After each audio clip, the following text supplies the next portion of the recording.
scenario do you expect in the next COVID month?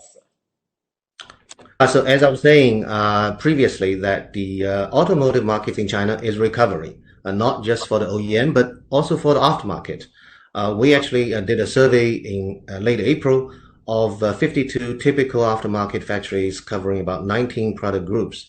And the survey result shows that in terms of the production status, assembly line staff, upstream supplies, local transportations, almost all factories have reported a complete return to normal operations. On the available capacity side, though, all the factories are on the low to tight side with below 30%. And 30% of the factories are reporting available capacities only at 10% or less. This is probably due to a very busy domestic businesses after the recovery and also increasing international orders. And also the production lead time are all slightly longer than the pre-pandemic period. But still, most factories are still at 60 days or less. Now, during the recovery period, we are also observing something very interesting and like to share some of our thoughts with you here. So we've realized, for example, COVID-19 has fundamentally changed how the global automotive industries, especially the global aftermarket communities, conduct their businesses, including the management of the supply chains.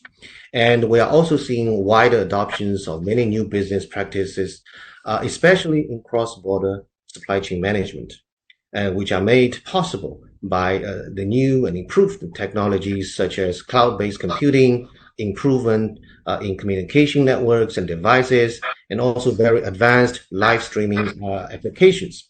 And this profound impact of coronavirus has already transformed the traditional cross-border supply chain management into an upgraded business model that can be appropriately called cross-border supply chain management post-COVID-19, or simply SCM C19. Now, what exactly would SCM C19, the new business model, address?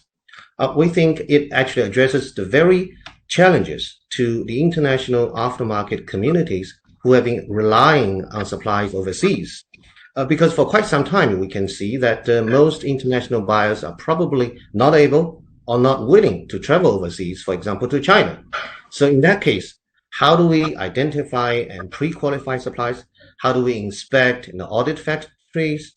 And how to manage the pre-shipment inspections, things like that. And when everybody is faced with the increasingly unpredictable market situation, how do we lower the risk of high inventories by trying to avoid large volume purchases? So there are many challenges to the international buyers. And hopefully the SCM C19 can provide a framework to the international aftermarket communities to deal with the new norms in the aftermath, in the face of COVID-19.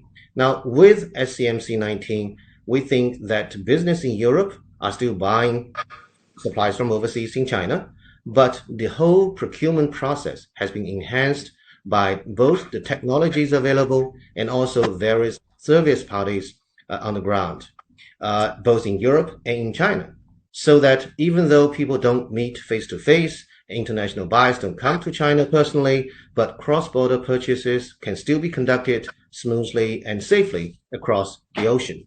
For example, when it comes to supply identifications and initial screening, traditionally we rely on internet searches, emails, or phone communications. Now we are seeing more and more matchmaking between buyers and sellers through video conferencing. And sometimes these initial communications were sponsored by trade organizations, both in Europe and China again. And when people not able coming to visit factories personally are a big trouble to many international buyers, the on-site inspections and audits could still be conducted by local service providers in China. But international buyers could participate and not monitor the process by live streaming of the key, for example, process of the inspections and audits. This is the same for quality control, for example, when it comes to pre-shipment inspections. Again, the local inspectors can be on the ground and international buyers can participate remotely to verify the critical inspection elements, for example. In other words, many operations of the cross-border supply chain management under SCM C19 are still based on traditional on-the-ground activities, but they've been supplemented by technologies which enables the international buyers to remotely participate in real time. SCM C19 also encourages more creative solutions by international communities. So, for example, we know that many international buyers are always complaining about high MOQs required by factories, which increases a lot of risk for the business. So we believe that activities such as group purchasing could be organized to help reduce the pain of the MOQ issues. And many international buyers are now also trying to avoid purchasing large volumes, large quantities. So, and sometimes not everybody is able to always buy in full container load.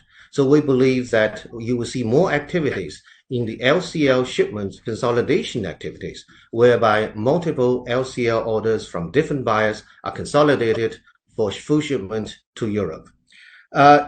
We can also see, for example, there are rail services between Europe and China, which could be used to speed up the turnaround time from ordering to selling, especially for high-valued items. In conclusion, we think that the traditional cross-border supply chain management of the global aftermarket communities will have to change in order to survive the new economy in the aftermath of COVID-19. Fabio? Thank you, Sean. Very, very interesting. I think encouraging data, a very, very clear vision